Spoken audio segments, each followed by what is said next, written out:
12 minutes past 2. Do you have a son or daughter who's just finished high school? May have done so just last year. Main round uni offers came out yesterday. So careers and future planning are going to be on their mind. What are some of the jobs that are in demand at the moment? What are some of the jobs of the future? David Harrington is a director of Horizon 1 recruitment and a bit of a futurologist in this regard, if there is such a thing. David, good afternoon to you. Good afternoon, Greg. How are you? Real well, mate. A pretty exciting time for young people yesterday with university offers, particularly if they got what they really wanted, or perhaps they're having to look at finding perhaps a more circuitous route or a different way into that career. So, pretty exciting time. Yeah, it's certainly a challenging time. I know when I was at that stage in life looking at going to university, I had no idea what I really wanted to do longer term, and it's a difficult choice when you have to make that decision.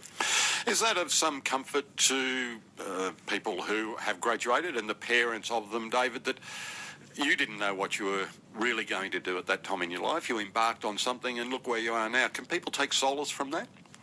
Oh, look, I think so. I think, the ability to make those decisions comes with life experience. And, when I think the trend now is for people to have not just one career, but heading towards micro careers, rapidly evolving technology. And in the space, you see people commonly changing their careers now, and also with social expectations or lifestyle choices. I don't think it's a case of one career for life now. It's different careers, and you're quite... you can easily transition across careers if you set yourself up properly. You're in the business of matching appropriately skilled and qualified and right fit people with the right opportunities. What areas are you seeing the strongest, if not growth, sustaining of opportunities, David? What fields are opening up? Look, certainly if we just look at Canberra as an example, we continue to look for skills in your professional areas, so accounting and finance, procurement, the digital space, marketing. That's a very strong growth area. With everyone becoming publishers now and the growth of social media, it's a big area. Certainly software development, technical spaces, engineering is a big one. And also in the healthcare area, obviously aging population is creating a lot of opportunity there. And I think actually nurses is predicted to be the top requirement for jobs in 2025. So healthcare sector is a strong one. I hope they're good at it. I'll be certainly needing their care at that point. So I hope there's someone there to look after me, David. Won't be all. If that's where we see opportunities arising, are we seeing institutions offering, I should say, David, the right courses, the right way in for people who are graduating and starting that journey of life now? Yeah, look, I think universities are responding. You see the rise of flexible degrees now, where students can choose a package of subjects to do rather than the traditional. This is what you do to get that degree. So I think that's creating the right environment for students to get broader diversity of the subjects that they want to do in line with their interests, and that fits quite well with this trend of the micro careers, because you can perhaps get exposure to a broader range of subjects and really get a feel for what you might like to do later on. So, yeah, looking into the question, I think they are. Still a slow process. That's quite a traditional academic environment. I think they're slowly responding. David, in your role with Horizon 1 recruitment, you would see young people, experienced people all putting their wares forward to potential employers. In your experience, and with the round of university offers coming out, some were early offers, now the main round yesterday, a lot of the people who get an offer may be thinking, gee, I've sort of belted my way through high school and be considering a break or a gap year or whatever. Do you have any thoughts around how that break from study for a little while prepares people for their next part of life? Look, I don't think it's a bad thing. Anything, to use that time wisely and gain some life experience in that time, it certainly, broaden your comfort zone, so to speak. It certainly helps in most circumstances. I think that the key point for students going into the tertiary education is just to understand that degrees aren't the be-all and end-all in gaining that career in life.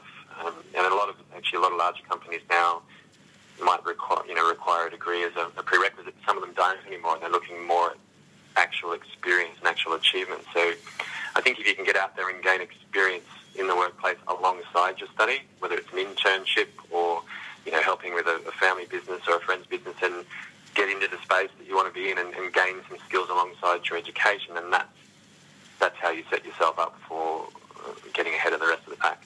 David, you did mention that in common with a lot of the students who would have received an offer yesterday, if you looked back, you weren't exactly sure at that time in your life what you wanted to do.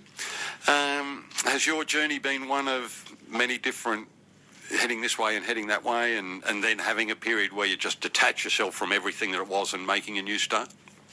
Oh, look, definitely. I started I worked in hospitality when I was going through uni, and I spent some time in that sector. I travelled a little bit and ended up taking people diving and game fishing for about 3 or 4 years as a bit of a segue after sort of 10 to 12 years working and studying. Then I got into my field after that point, which was HR and recruitment, and have continued on from there. So yeah, I definitely have done some different things. And I think it's a culmination of those experiences which has definitely helped me along the way in my career today.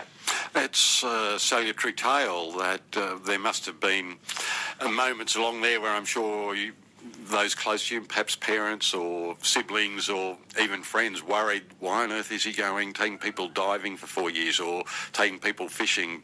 But it all contributes to what we are at the finish, doesn't it, David? Yeah, look, I think they're a bit jealous more than anything. Yeah, maybe that's why I raised it. You're possibly right, I think. So, David, if just to wrap things up, if people got what they wanted yesterday and they know that's the path they want to go, pin the ears back and go, but for others it's possibly an opportunity to stop and think and consider what they really want to do. Look, absolutely, and I'd say, look, if you didn't get what you wanted, don't let it hold you back. Get out there, get some experience, build your skills, and you can still do very, very well. And there's some great examples of unqualified success stories out there. If you look at the Bransons of this world, so it shouldn't be something that necessarily holds you back. Well said, David, and I hope that gives comfort to some and perhaps inspires others. I found it quite moving. I don't know what I'm going to do, but I'll do something this afternoon, David. Brilliant. Lovely to have your company. Thank you, David. Cheers. Thanks, Greg. David Harrington, Director of Horizon 1 Recruitment, just reflecting there. Gee, big moment for a lot of young people, and not so young people. I know a lot of people reskill and re-equip so they can commence tertiary studies later in life. But some very, I think some wise words from David there. Great news in one sense, but not particularly great news.